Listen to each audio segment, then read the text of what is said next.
asalaamaaleykum mbokk yi teel a talaata fukki fan ak juróom ci rabiu saani muy weeru rakki gàmm di ñeenteelu weer ci atum junni ak ñeenti téeméer ak ñeent fukk ak juróom ci gàddaay yonente bi sallallahu alayhi wa sallam dëppoo fanweeri fan ak benn ci weeru octobre ci atum ñaari junni ak ñaar fukk ak ñett fukki fan ak juróom bokkul ci lim yu fàtt yi lim bu rafet la kon tey ci talaata ji rafet na li ñu ciy tere ak wattandiku moom talaata mooy ku ca watu wala ku ca daloo wala ku ca ñaw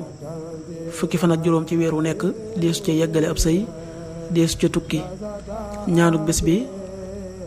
yow sunu boroom maa ngi lay ñaan nga soril ma yuñ sibi jikko yi ak bëgg-bëgg yi ak jëf yi ak jàngoro yi allahumma jannibni munkaraatil axlaaqi wal ahwaai wal amali wal adawa allahumma jannibni munkaraatil axlaaqi wal ahwaai wal amali wal adawa xadiisu bis bi yonent bi sallallahu alayhi wa sallam nee na jullit bi jaxasoog nit ñi di muñ seeni lor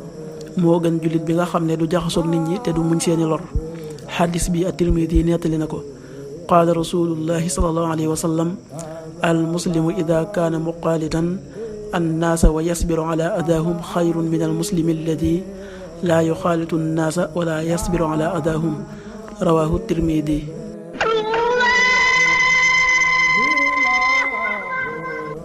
waxtu julli suba waxtu na tàbbi 5h46 juróomi waxtu yu tegal ñeent fukki simili ak juróom benn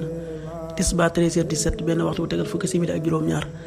takkusaan 16h17 ñeenti waxtu yu tegal fukki simili ak juróom ñaar timis 18h41 juróom benn waxtu yu tegal ñeent fukki simili ak benn gee 19h52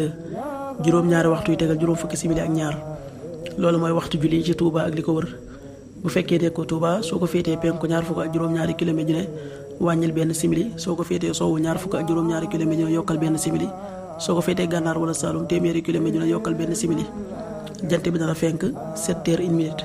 juróom-ñaari waxtu yu tegal benn simili di so 18h37 juróom benn waxtu yu tegal fanweeri simili ak juróom-ñaar yàlla na nu yàlla nangul te nangul leen amin